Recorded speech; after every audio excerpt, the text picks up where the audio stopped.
I welcome everybody to the third session of this series of lectures, and I'm very happy to welcome Ioana Viscrianu, and she is right now at the Goetheanum working together with the pedagogical section, and she had a Master of Science in Clinical Psychology and had a long time of working with adolescents within an intercultural context.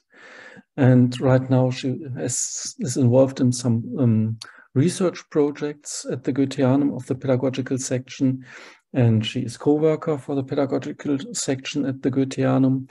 And today she is speaking about fostering resilience in the classroom as some kind of a task for futures for Waldorf education. So I'm very much happy that you are with us, Ioana, and please start your talk. Thank you very much for this introduction, Jost. And yes, good evening, good day, good morning, wherever you are in the world. And welcome here, maybe also a bit at the Goetheanum in the pedagogical section.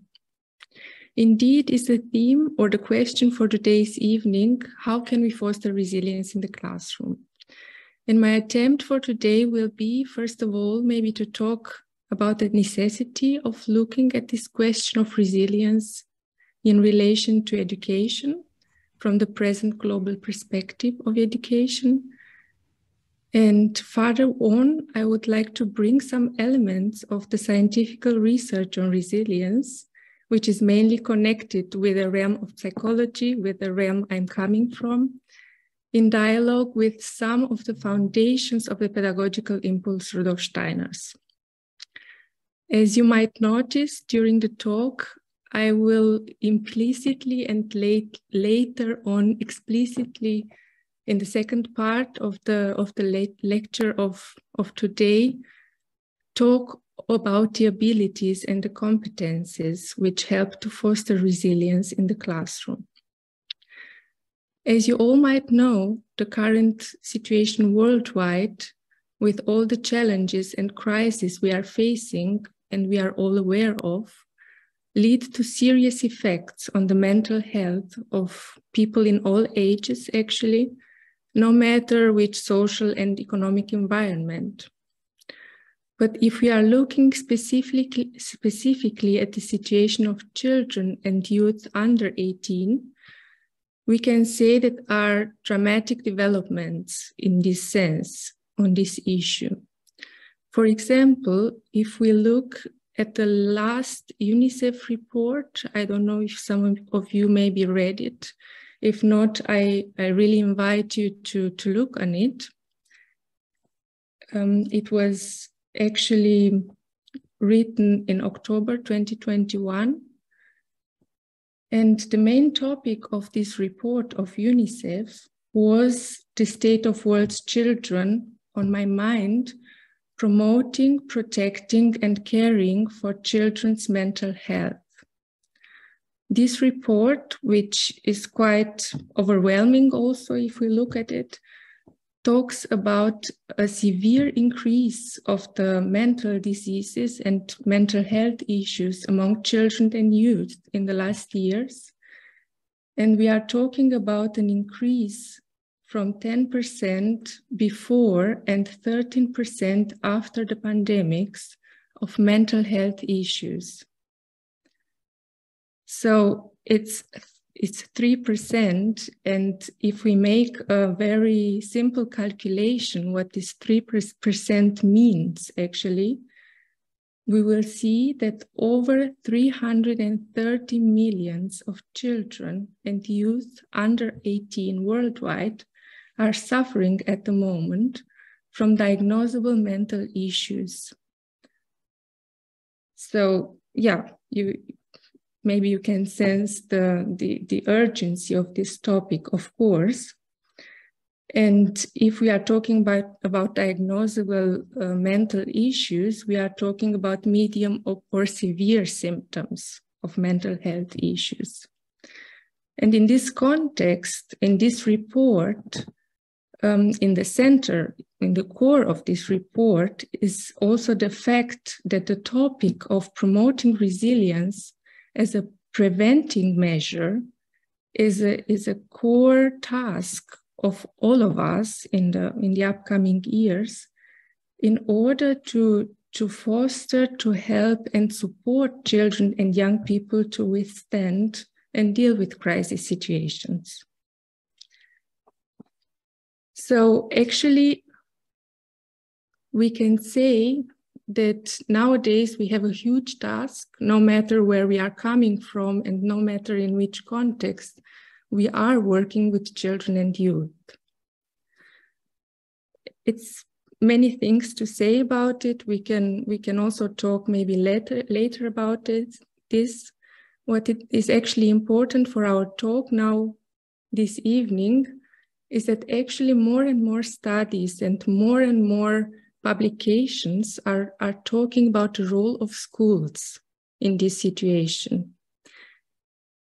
And this role of schools has been identified as having a crucial opportunity in both identifying and supporting children and young people, no matter if they have already mental health issues or mental health needs, or if they just need the support to develop in such a way that they can deal later with a given crisis of the world. So, yes, this discourse about developing non-cognitive skills through schools, like resilience, is as well, in order to respond to a 21st century, we could say, education, which demands renewable skills, which demands maybe the need to develop abilities in order to deal with an unforeseen future, is gaining a lot of stronger voices in the discourse nowadays.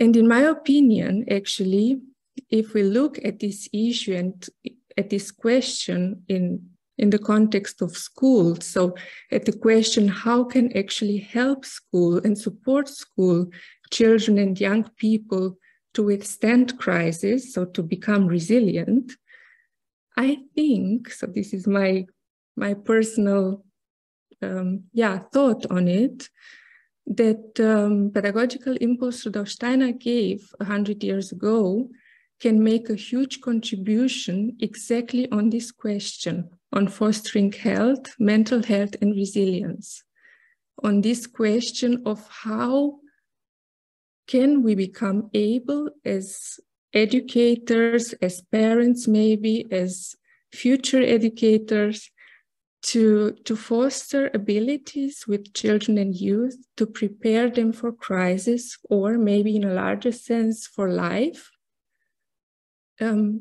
As we could say that crisis is also a part of life of the human being on earth. And indeed, Rudolf Steiner says in one of his public lectures that the whole teaching and educational method itself should be orientated, or is orientated, he says, towards having a healthy effect on the child. And he actually develops in this lecture, also some aspects of the method of how to achieve this. So how can we achieve a teaching and educational method in such a way that this method has a healthy effect on the child? And in this sense, I would actually like to look with you this evening at some elements on one way or on one side of the research on resilience, and on the other side, to bring these elements I will look at in dialogue with the pedagogy Rudolf Steiners.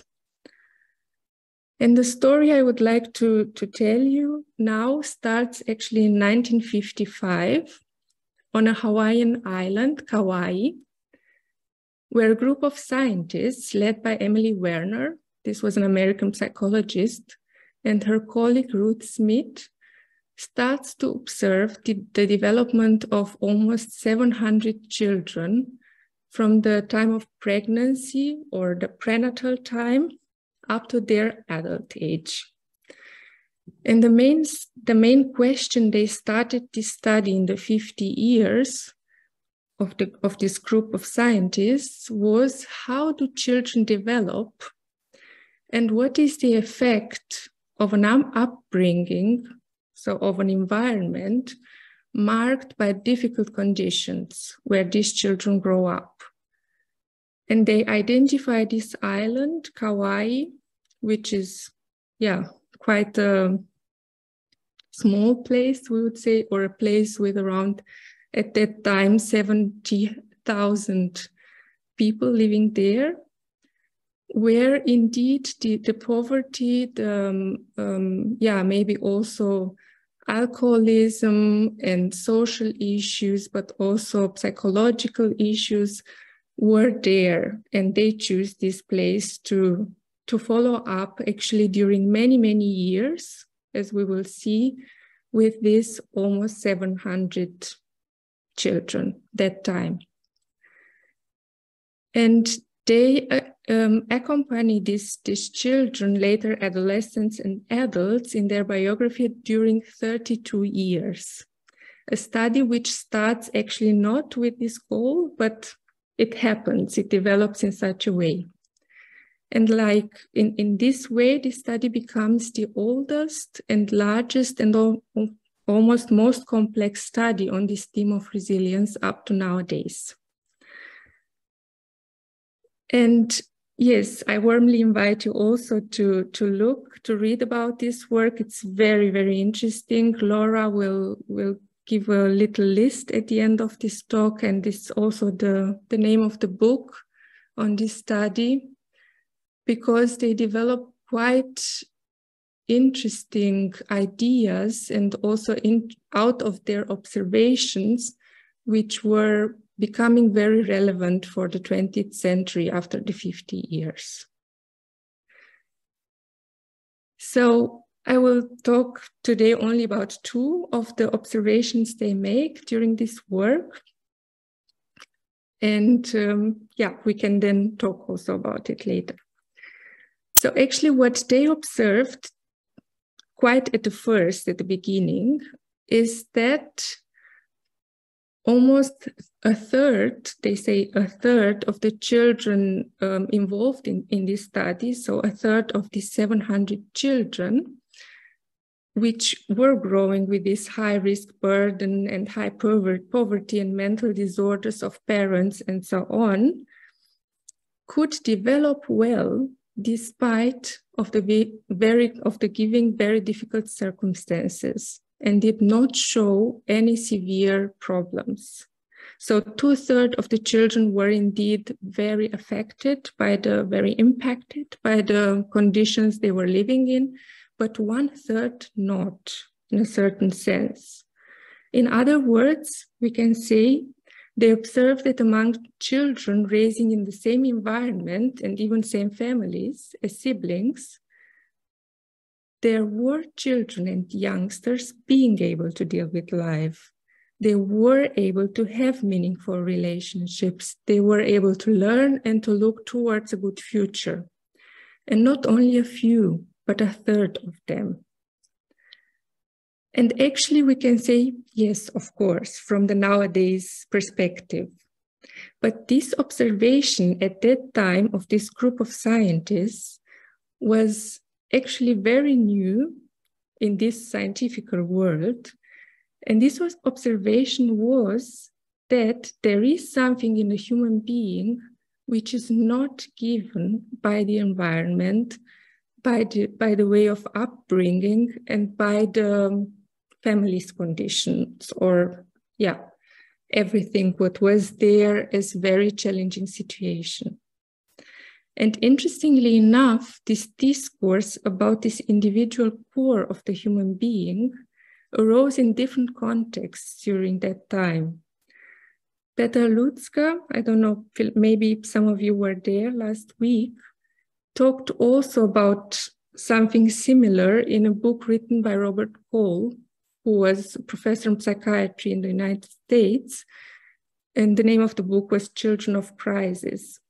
And Robert Cole also started actually his observation and being and listening to the stories of the children in the 50 years of the last century. So there are many examples. There are, of course, also examples from the philosophy of the 20th century and from different perspectives. What I just want to say is that it seems that during that time, a kind of a consciousness shift happened.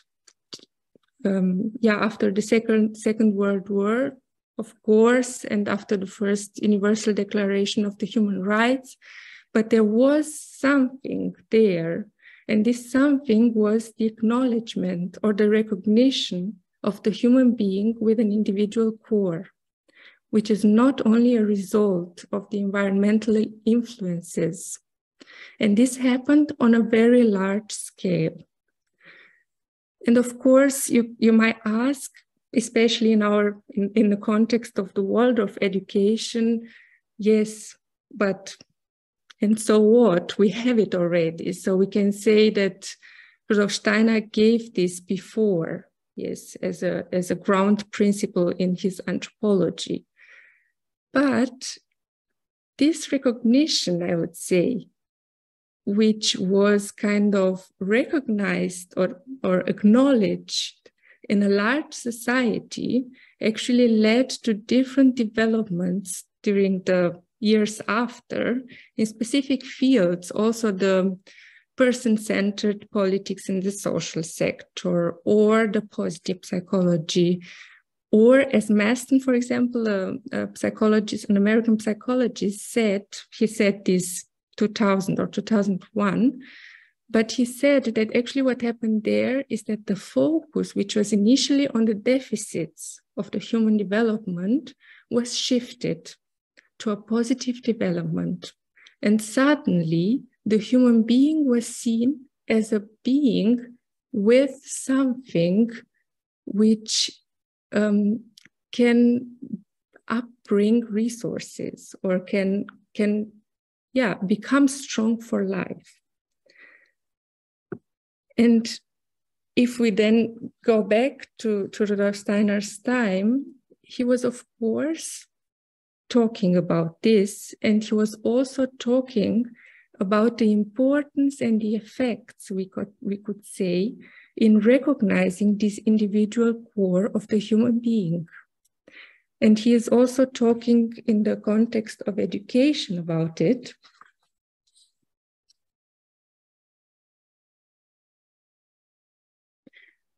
As this was not at all an acknowledgement in the beginning of the 20th century of this individual core of the human being, he says, when one has the knowledge about this inwardly in living, this is how he calls what we also name the I in different contexts in the anthroposophy.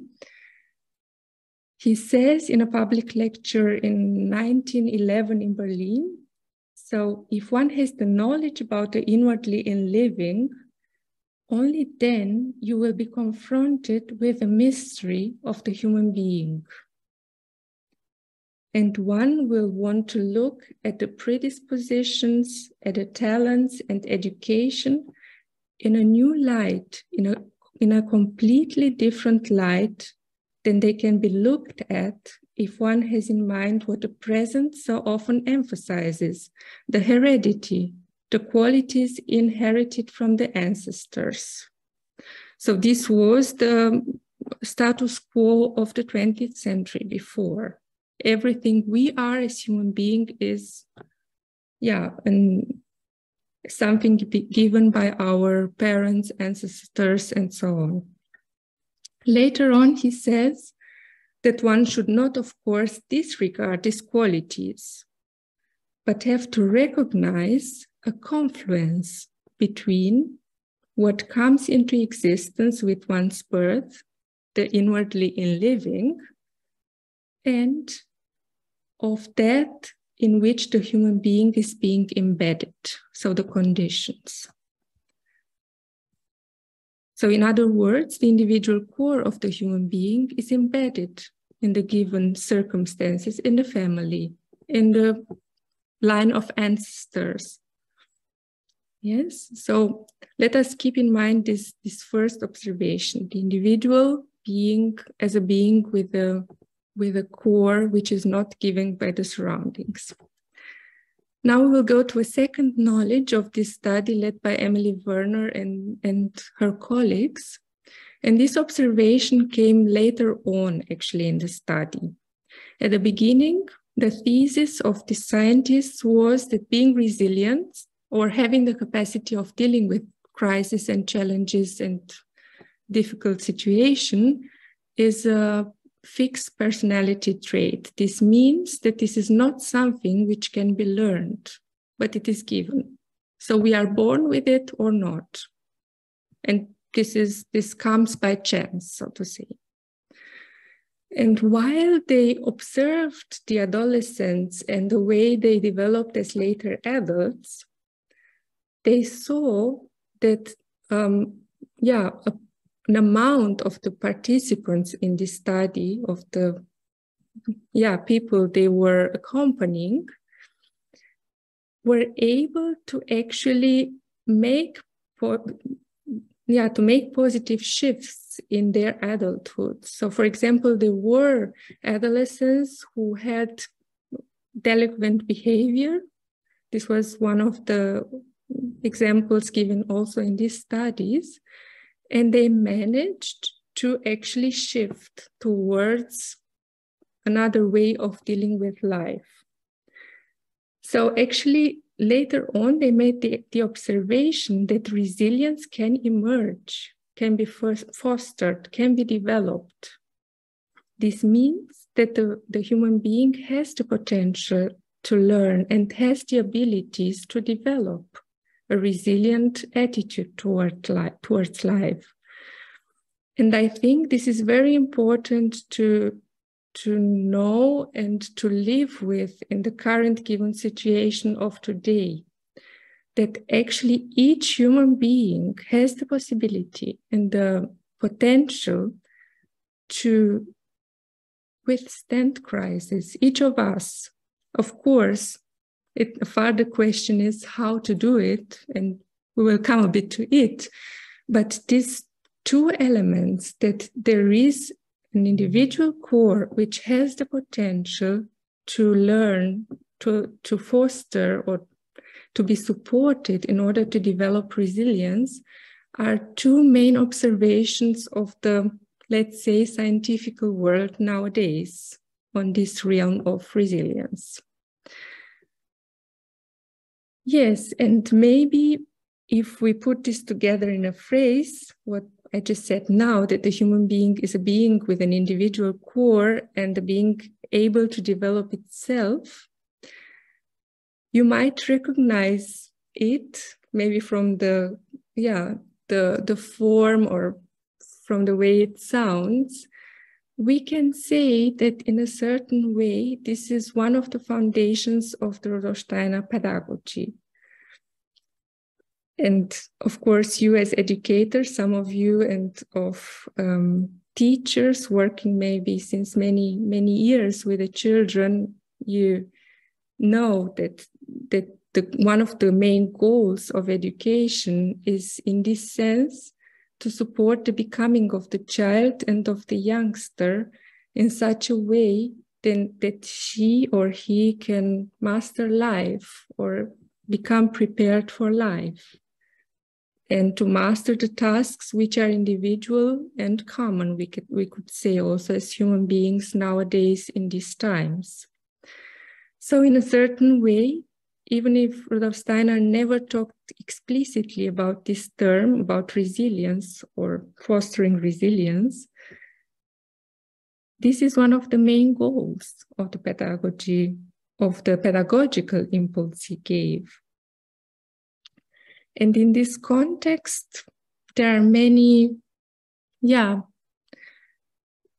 lectures he gave and many elements he gave as attitudes or as possible I wouldn't say methods, but I would really say more attitudes towards the child and towards the task one has in education.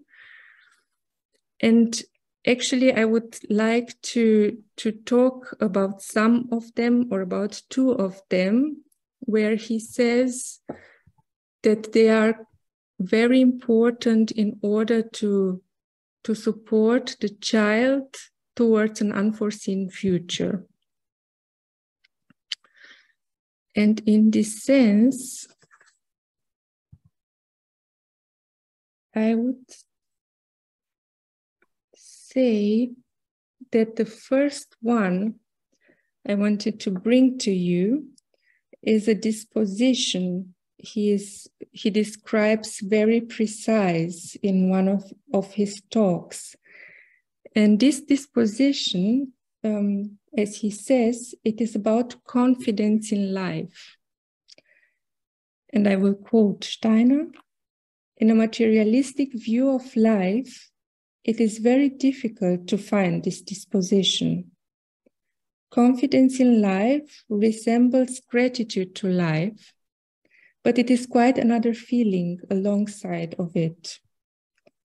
For confidence in life consists in a steadfast disposition of soul."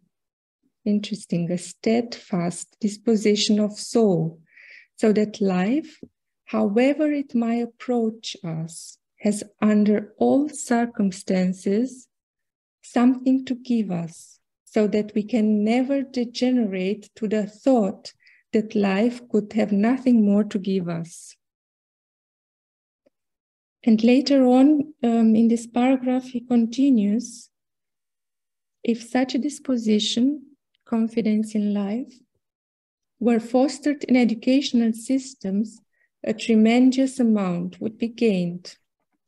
It is even good to plan our teaching and education as to show by individual examples," so he names the method, "that life deserves our confidence. Such a mood should not be considered superficially. It should not lead to finding everything in life brilliant and good. On the contrary, in particular cases, this very confidence in life may lead to a sharp criticism of evil and foolish things." Yes, exactly. I also saw now the question in the chat.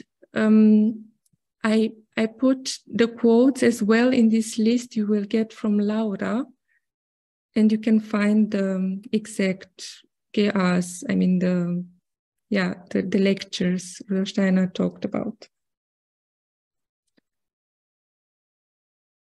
So, yes, and it's interesting, for example, for me, if I'm looking at research on resilience nowadays, and if I'm looking at that, what Steiner is talking about, I have to recognize that what he is saying here is in one of the most well-known model of resilience, and the name of this model is the 7 Pillars of Resilience, what is there called the realistic optimism. Of course, is maybe one could say a more superficial way to talk about this, but this ability to look at life as, with confidence, in the sense of finding where life is meaningful and gives something, is also described in one of the 7 pillars of the model of resilience. Yes, and now I would also like to go to the second soul attitude that Steiner finds very important in the context of education, as he says. And he even says that, I quote, "This is something which should receive more consideration than it does. This can be done when the element of which I am about to speak is given consideration in the educational system. A lot depends upon it," he says. And now I will quote Steiner directly. What a man needs in this respect is the possibility through life itself to rejuvenate and refresh again and again his feeling towards what must be encountered in life.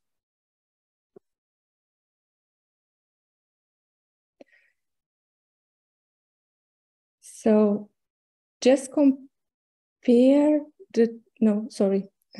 I'm reading it again. So what a man needs in this respect is the possibility through life itself to rejuvenate and refresh again and again his feelings toward what must be encountered in life. We can so squander life that after a certain age, we begin to feel more or less tired because we have lost the living share in life and we are not able to bring sufficient zest to it for its phenomena to give us joy. And what he proposes, and he says, it is especially important to consider this in our time so that it should gain an influence in the system of education.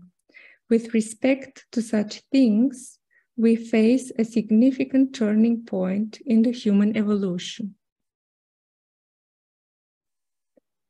So actually, Rudolf Steiner is talking about a certain soul attitude or soul mood one should have also in the education. He is not talking in this context only about education, every day. And this quality or this attitude is the possibility or the attempt to rejuvenate the soul, to find joy, and at the same time, it's a joy which maybe makes us or ask from us to look anew to the situation given, or maybe if we look at the classroom, to look anew at the children which are there, at the specific situation maybe, at my colleagues, at the given task I have in life or in the certain situation. And now if I'm trying to bridge again to the so-called research and resilience, what actually Steiner names rejuvenating the soul in the resilience research, we are saying that this is the serenity and the joy. So these two elements we can maybe exercise, because this is not a given situation. It's not a given quality one has forever and ever. So now, if we try to make a summary until now to what we were looking at, we can consider, or we can look at these questions to carry into the educational process, such as specific knowledge on the human being, as we were talking at the beginning, of the human being with the individual core of a being of development, as well as considering maybe attitude soul, which can be experienced, which can be practiced. So we have two pillars the resilience is actually standing on. And the first one is knowledge on the human being. And we were talking only about two elements of this knowledge. And the other pillar is exercising soul attitudes or attitudes toward the human being.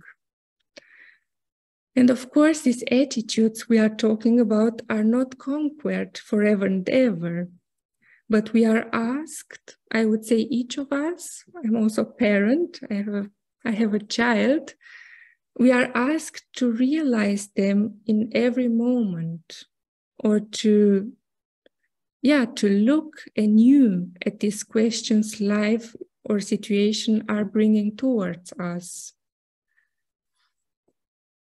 And in this sense, I would also like to make a consideration on this, theme, and this is the fact that this is a task, the whole issue of resilience, especially nowadays, it's very difficult to carry and achieve alone.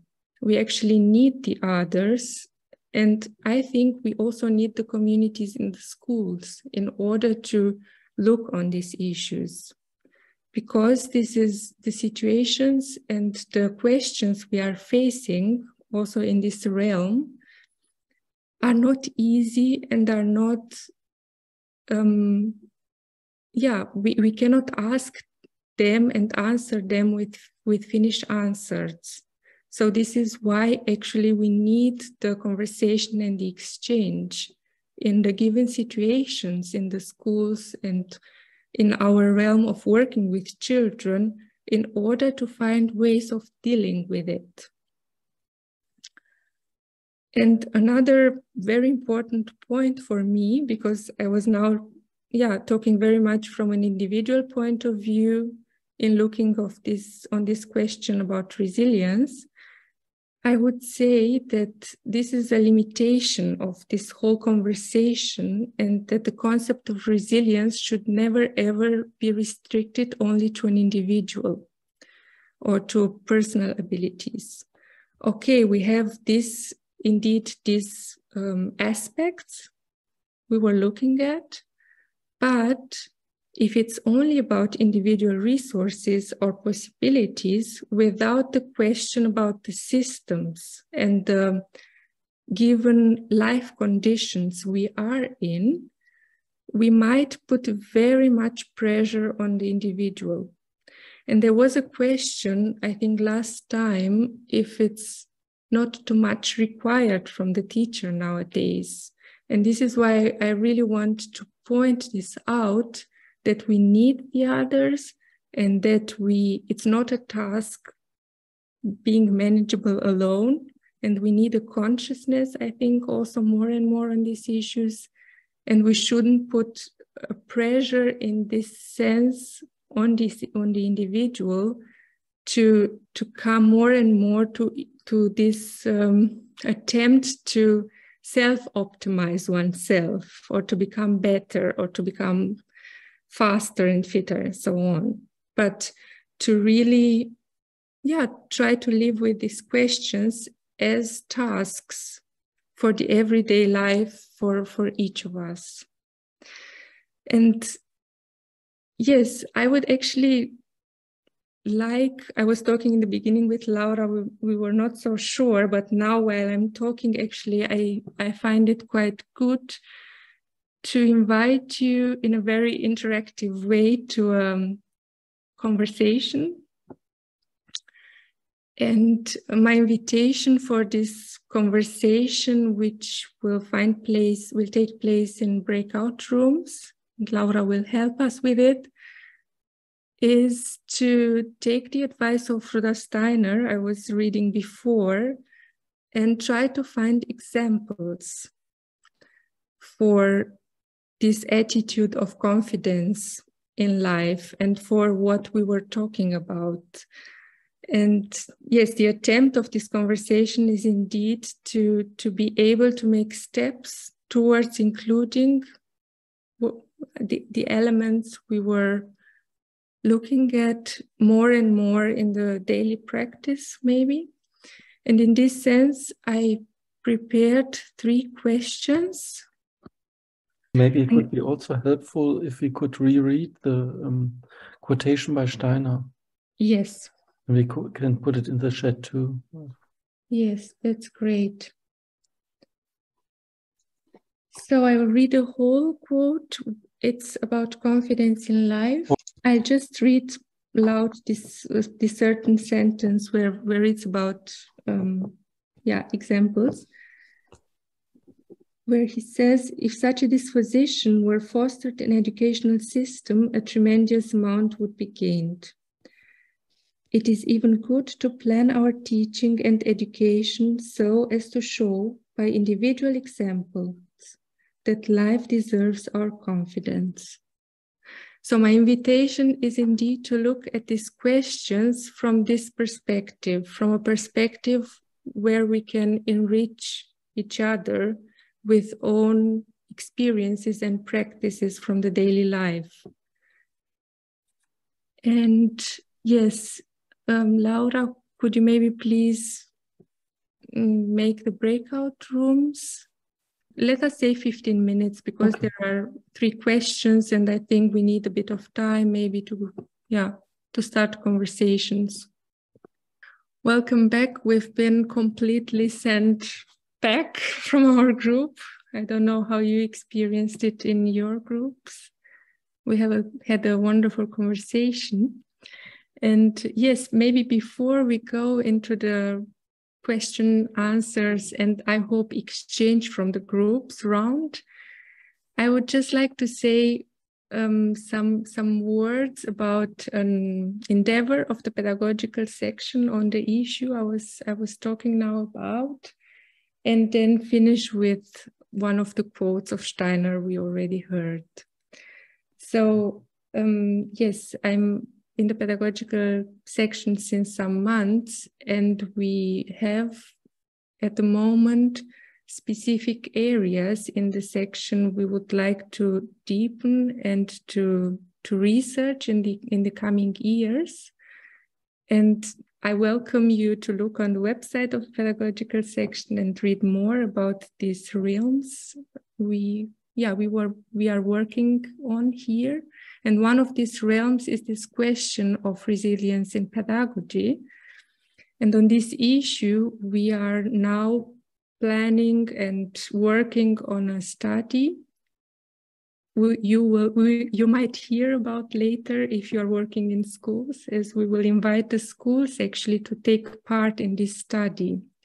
Because, as I was trying to say into this lecture, the impulse Rudolf Steiner gave has something to say nowadays on this topic of resilience. And our question is here at the pedagogical section, how can we bridge in the discourse this topic with what we were gave as a richness, as a treasure, in our pedagogical movement, so to say. And in this sense, we would like to start a study and to look exactly on this question, what is that in this impulse, what fosters resilience?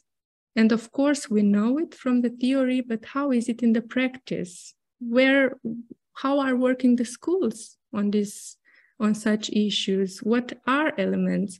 For example, now in our conversation, our group, it was a richness of experiences.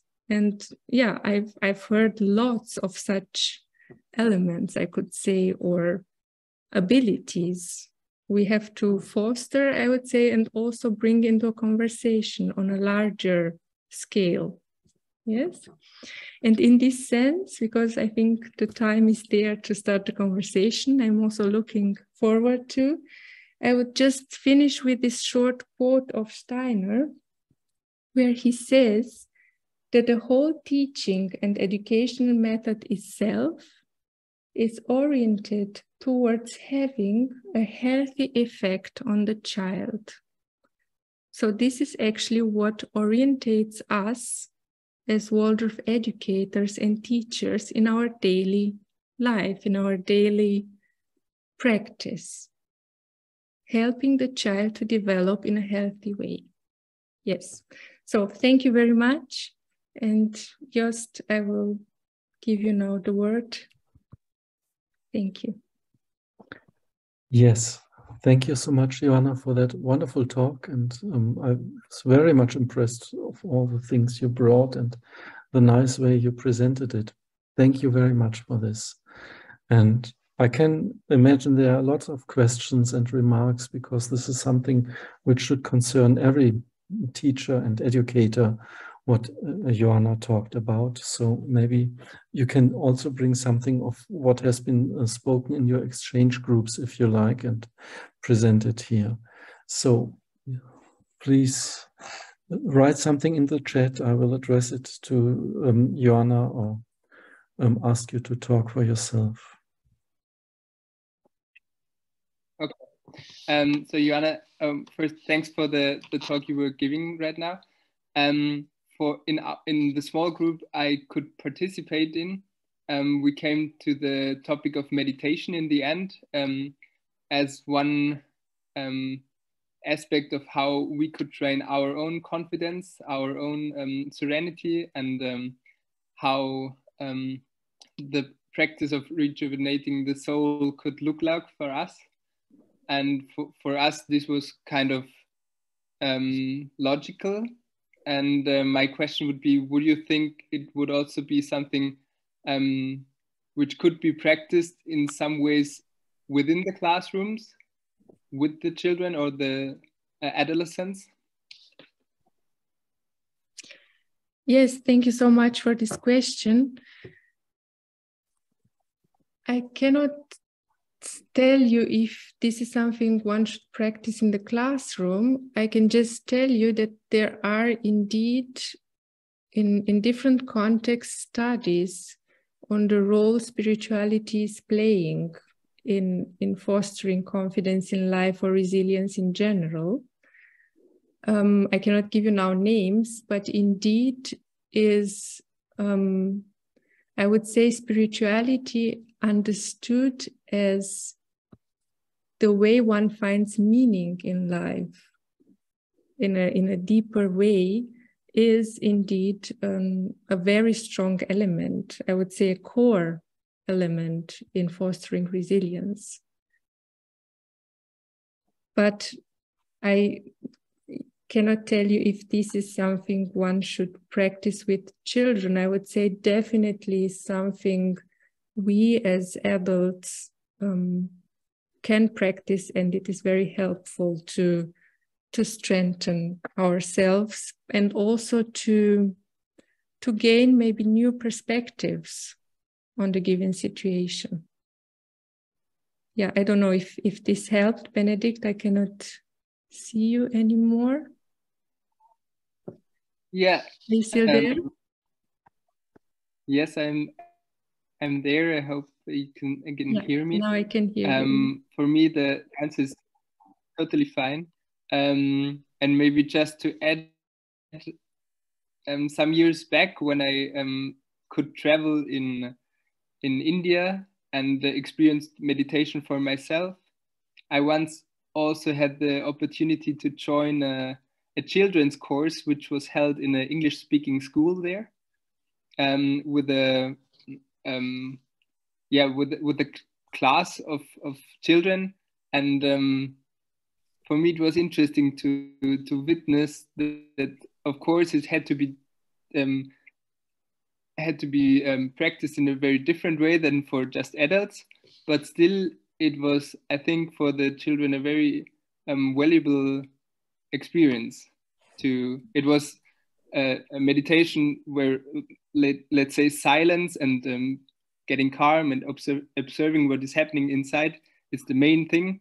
And it was interesting to see the children trying this exercise. Yes, thank you for this report, for your experience.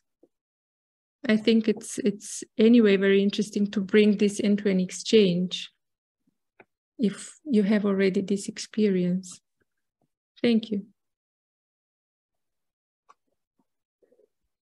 There is Angela. Hello. I was very interested in your talk, and thank you very much. I have been an upper school teacher for a very long time, now retired, but still do a bit. And when I first started, we talked in the 80s, we talked about the resilience, and it very little, it wasn't much, but it was thought that if a child had Waldorf education, even just of kindergarten, that they had a built-in resilience, and that would give them resilience in life. I discovered this wasn't the case. We had some very great, especially teenagers, developed all sorts of problems, from suicide to, and older children, from suicide to self-harm and all the rest of it. despite being Waldorf pupils. And I pondered this myself, and quite obviously, as I'm sure everybody said, personal development and your attitude and all the rest of it, and your core beliefs are most important. And a study of Steiner and all that, to my mind, would go without saying, but perhaps not. I tried, as I began to realize this, not to do two things in particular with young teenagers, which was to or not just encourage, oh, you're doing very well, especially if I didn't quite believe that, but I always tried to find something in what they had done that was good, that I could encourage. I think this is fairly well known anyhow. And the other thing that I tried to do was to pay attention. I wasn't very bad at this, but I did try, with not just when they were naughty, which they were frequently, of course, but when they actually were either being good or being just them, and to just pay attention to them. And those two things I try to do, but I do also agree that the community around, and particularly the teacher's relationship with the parents and discussions that you have with parents and all of that definitely helps. But it's getting worse despite, well, perhaps we just haven't got enough Waldorf education. As you said, over the pandemic, it's got worse, much worse, really. And there's, I think, probably much more that could be done. It was just a small contribution. It was interesting in our group. We had me as a retired upper school teacher. Then we had a kindergarten teacher who talked about the joy of young children. And I must say that that's almost helps adults as well to keep their resilience, because it helps them. Yeah, we used to have inspectors that came and sat in our kindergarten because they just loved it. And then we had a parent also who was talking about the difficulties with teenagers and that sort of thing. They might like to speak for themselves. I will shut up now. Thank you. Thank you.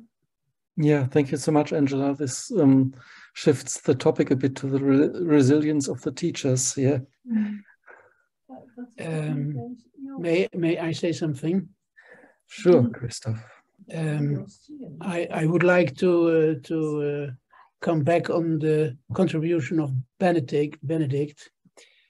I guess this question about meditation with children or students is a question of real, well understood anthropology. So first, before you know if it makes sense to do meditations with children or students, you need precisely to know what is the soul attitude, what is the soul moment of students. Let me say this. I guess a main attitude in education is that the child learns to develop himself through the encounter with the world.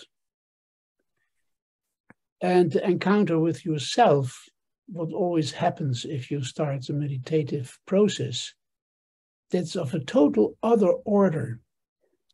And we have first to research when the moment is there that this confrontation with yourself can happen.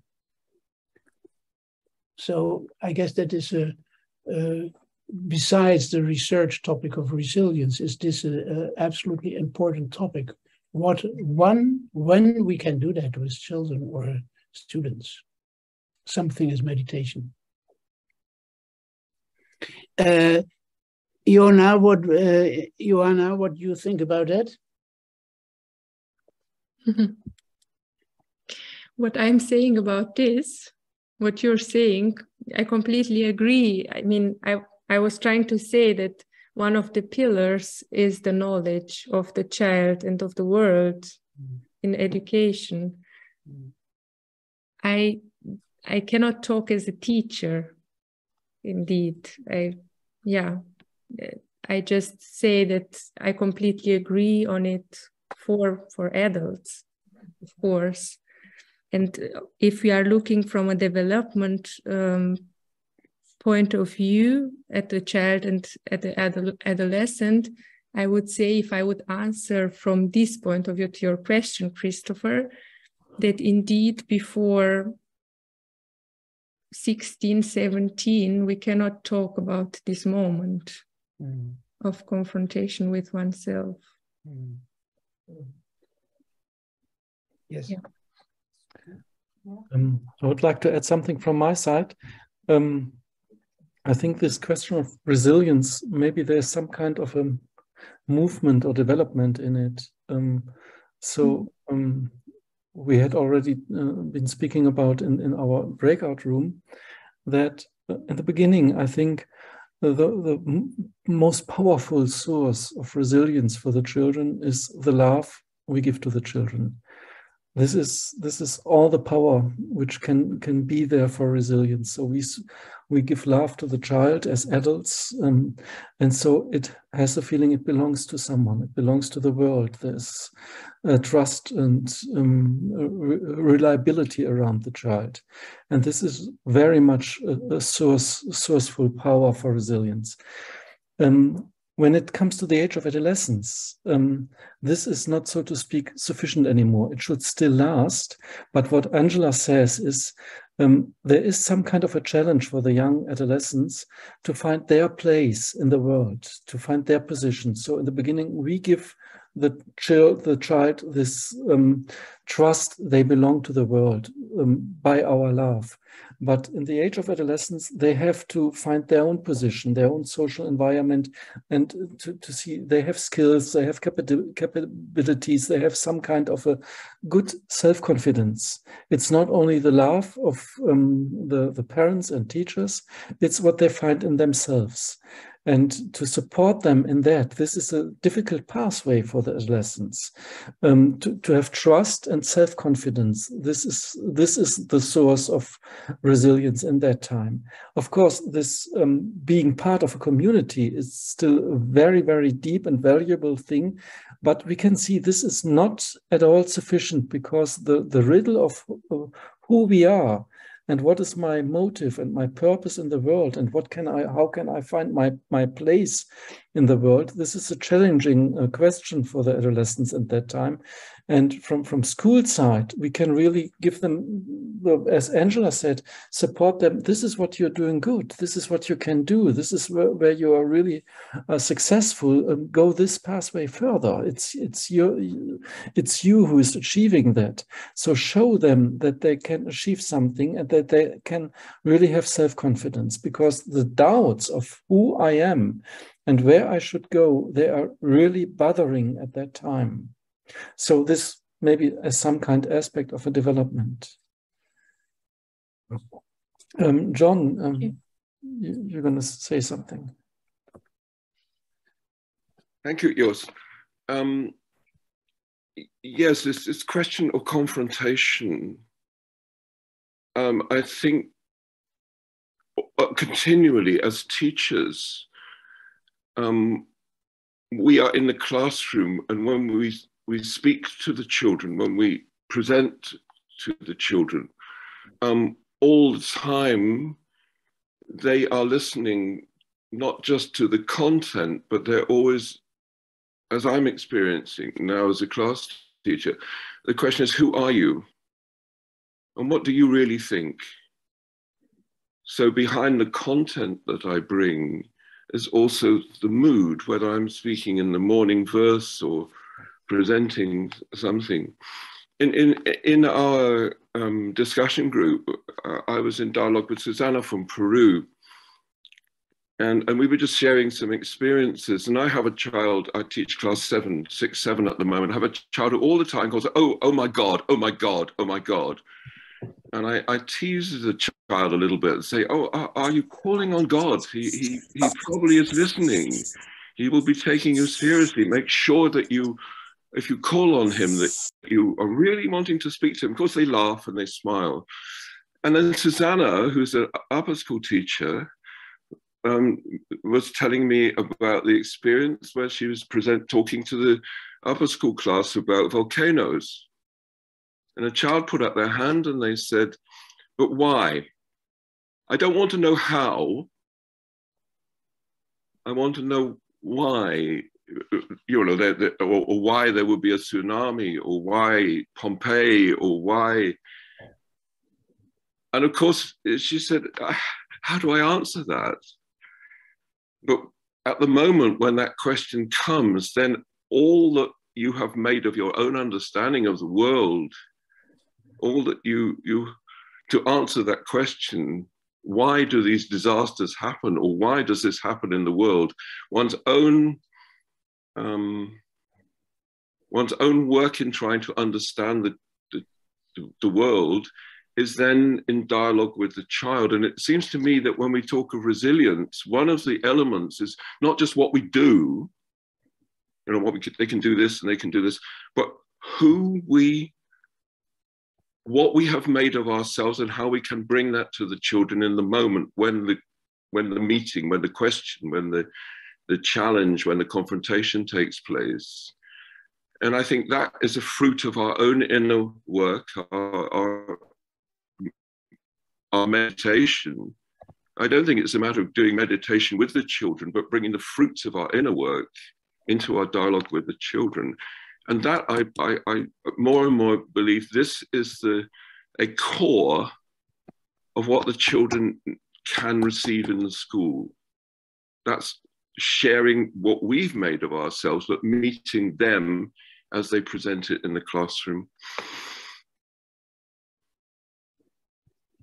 Yes, thank you, John. It's not a question.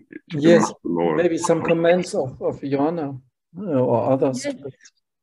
Thank you so much, and thank you for bringing this as an educator and as a teacher, because this is then your voice and your experience. I completely agree, of course, because in the end, the core is who we are, and this what we are also talking about, also about the soul attitudes, are giving us maybe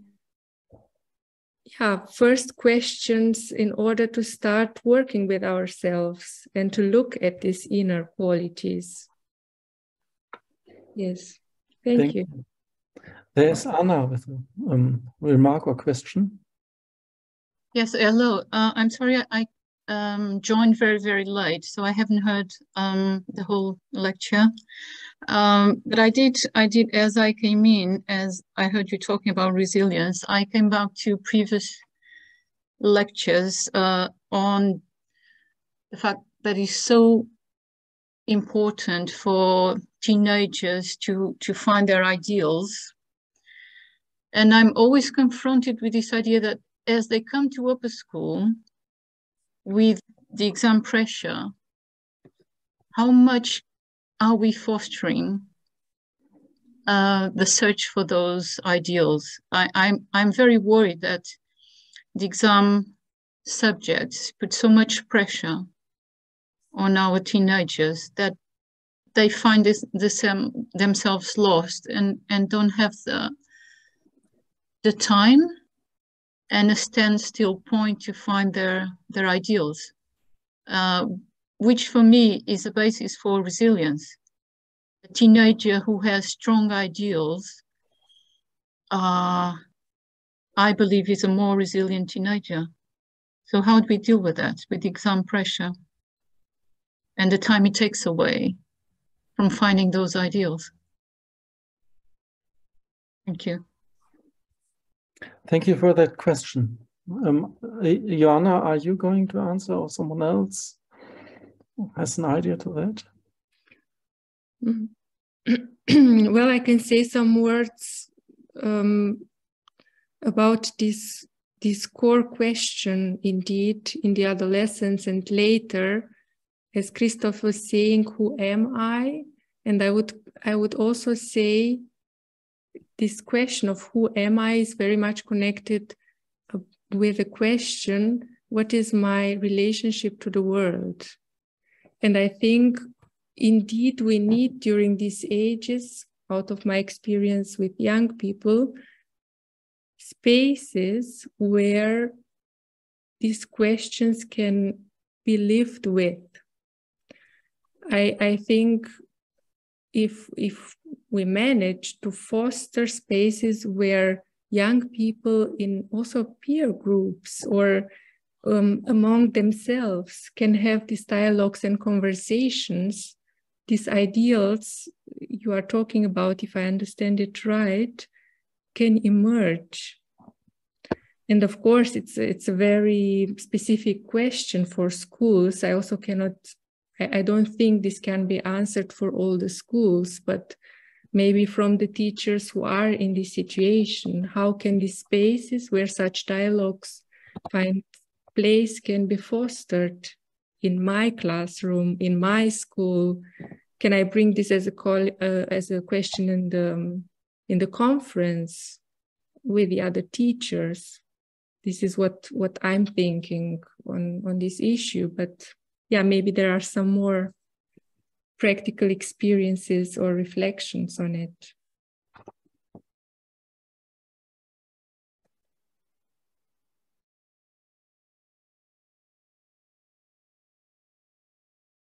We are a bit running out of time right now. But Ida is with us right now. She just wrote me, and that would be my pleasure to announce the next lecture. And because Ida is speaking about deconstruction of institutional racism, and of course she is the founder of the Waldorf School in Oakland, California, School for Community School for Creative Education. And this is, out of my perspective, I visited that school several times, a wonderful place for the question of resilience, because all the children who are there, they don't have the best conditions, so to speak. They don't have the support from their upbringing. And in that school, they find a place which really gives them something to support them in questions of resilience. So Ida, if you're listening here and here with us right now, I think please touch that in your lecture. This experience you have concerning and on regard the question Ioana just put. Are you with us, Ida? Yes, I'm right here, and I'm glad to do that. That's in line with how I prepared. Wonderful, wonderful. Happy to see you. Great.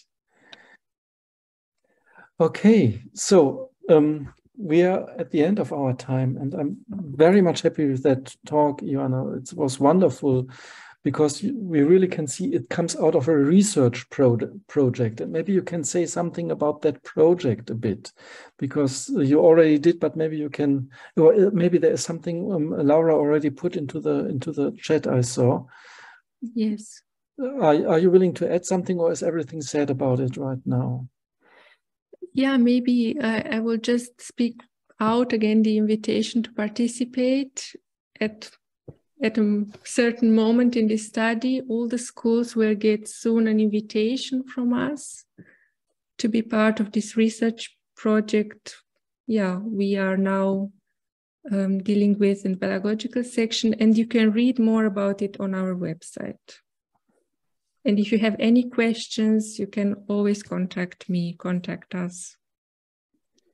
Yes, and thank you very much for the invitation and for being here tonight, today, wherever you are.